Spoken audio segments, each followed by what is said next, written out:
Lucille returned to the Adventurers Guild to restock his Substance X, but because of the healer robe he was wearing, the adventurers were all directing hostility towards him. After meeting Master, Lucille asked for 10 barrels of Substance X. Master was shocked, while the adventurers stared in disbelief. But Master remembered that he had a request for Lucille. He asked Lucille to work as a healer in the Adventurers Guild, similar to what he did in Meritoni. However, Lucille had to refuse since he was working at the church headquarters. Hearing this, Master asked if it was possible to request treatment as an adventurer. Lucille thought that he should lend a hand, as not only was it a way to repay Broad, but he was also an adventurer. Master was delighted to hear it, but he didn't forget to prepare Lucille's Substance X first. After he left, Milty explained that high-level monsters were appearing recently, so a lot of adventurers suffered grave injuries. Lucille asked why the adventurers were not going to the clinic. However, Milty raised her voice, saying that the adventurers can't cough up gold while terribly injured, as they would end up as slaves after getting buried in debt. At the same time, Master came back while carrying the barrels. He stopped Milty before asking Lucille if he would agree to his request. Lucille told them that he wouldn't come cheap, but he declared that he would charge a silver coin for healing a person. So Master was speechless while Milty was immediately put to tears. Master brought Lucille to the injured adventurers. However, when they noticed that he was a healer, they wanted to chase him away,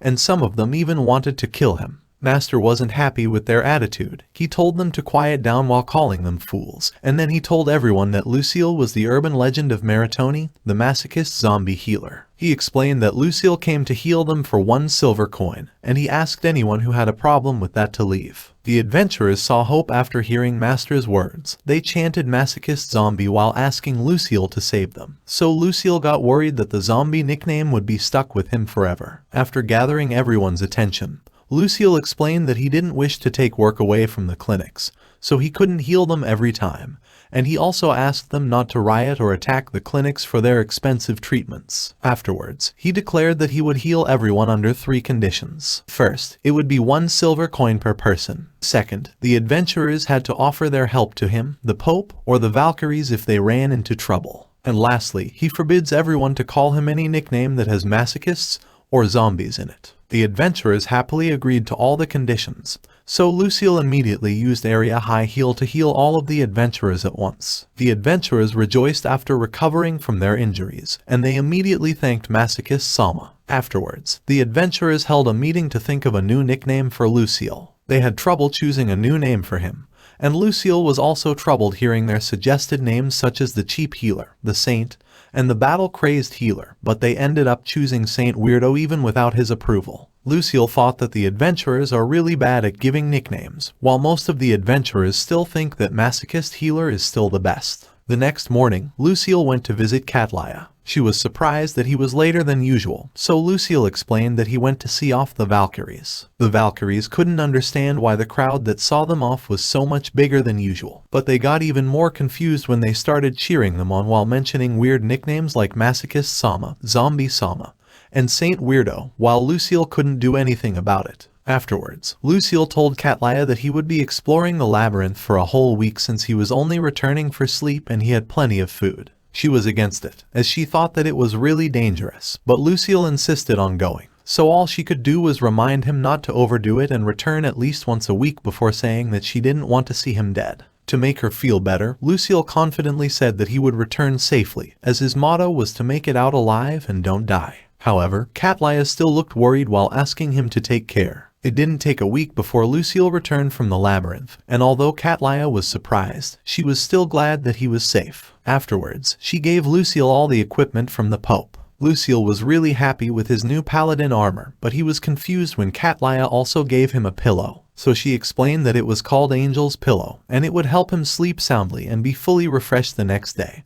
And she also didn't forget to remind Lucille not to overdo it and return within a week before he left her shop. Lucille came to the Adventurers Guild to restock his Substance X, and Master already knew that he would come, so he had prepared the barrels in advance. Afterwards, Lucille asked Master to send more letters to Broad and the others, although he was confused as to why he hadn't received a single response yet. The adventurers' hostility towards Lucille was completely gone, and they even said that they were looking forward to training with him when they came to greet him, while Eretz even taught him a physical enhancement skill, although he still hasn't mastered it. Eretz was confused about why Lucille's skill levels were so high. even when he was still level 1. Lucille explained that it was because he hadn't slain a single monster, so Aritz thought that it was a shame since he could already fight well. Afterwards, Lucille healed all of the injured adventurers, and after making sure everyone had recovered, he asked them if they had any news about Meritoni or Valkyries. He felt relieved when the adventurers told him that all the Valkyries were safe on their mission.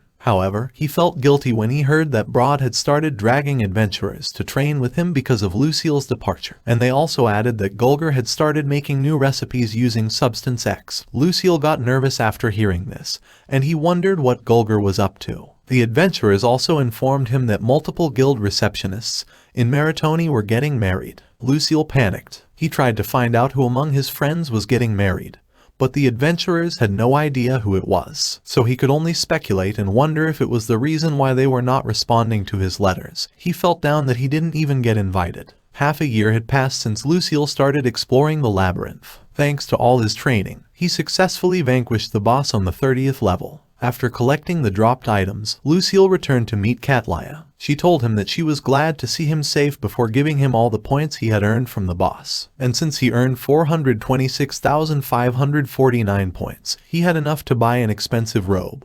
And he still has leftovers, so Catlaya suggested stocking up on magic potions. Lucille agreed, since he was using his magic a lot in battle and especially his area high heal. Catlaya was surprised that he could already use this spell, so she asked if he was actually lying about his age. But Lucille explained that he was 15 years old the first time he visited the guild, and he didn't even know how to use heal back then. Hearing this, Catlaya asked if he was taking some kind of strange drug instead. Lucille denied it. However, he realized that he was taking Substance X. Seeing his expression, Catlaya immediately dragged him with her to meet the Pope. Lucille didn't resist, as he thought he would also learn something about Substance X from the Pope. The Pope was surprised that Lucille had already reached the 30th level, and she also praised him after seeing how much his magic powers had grown. However, Catlaya informed her that it was because Lucille had been drinking Substance X for 2.5 years. Lucille took out the barrel of Substance X, but it smelled so bad that Catlaya immediately told him to put it away,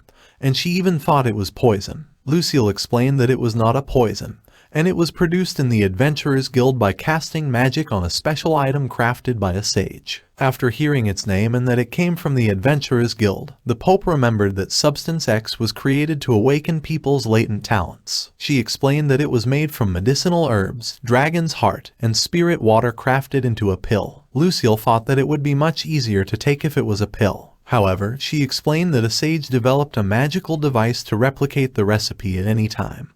But what came out was a liquid so unpalatable that the creator ended up calling it God's Lament. Lucille thought that its name suited it perfectly. The Pope thought that his efforts were what allowed him to grow, while Catlaya was impressed that he could consume sludge regularly. Afterwards, the Pope asked Lucille about his encounter on the 30th floor. He explained that there were 3 whites and 5 ghost knights, but he managed to defeat them with an area high heal. The Pope was also impressed that he could already use the spell at such a young age, and she thought that Lucille might become a sage one day. She then asked for the items dropped by undeads. The Pope immediately recognized the items, and she muttered that they were from those 3 girls. Lucille was curious, but the Pope didn't explain further, and she just told Lucille that Catlaya would bring his rewards, and she asked him to continue exploring the labyrinth. The next morning, Lucille came to meet Catlaya. She gave him a letter from the Pope that had details about Substance X, and she told him that she would be there for Lucille if he ever had a hard time. So Lucille was confused. It is then revealed that Substance X protects the body from various maladies, revitalizes cells while sleeping, and facilitates skill growth. However, because of its unbearable smell, it was deemed unfit for the church and slated for disposal. But since it was the reason why its creator became a sage, he left it with the Adventurers Guild, hoping that one day God's Lament would be the item that saves the world. Then it was revealed that Substance X sacrifices one of the primal urges to enhance an individual's overall physical ability. Because of this, Lucille wondered which of his primal urges was sacrifice, and because he still has the desire to eat and sleep, he realized that his sexual desire was sacrificed, which was the reason why Catlaya seemed sorry for him, and he wondered if she thought he was impotent. Afterwards, Lucille convinced himself that he was okay, and he declared that he would fall in love once he made it through the labyrinth. However, he felt depressed again after remembering that he still hadn't gotten any responses to any of his letters, and he took out his frustration on the undead and his training. Thank you all for watching. Don't forget to drop a like if you enjoy this video, and please subscribe so you won't miss the next part. And just comment down any anime you want to see in this channel.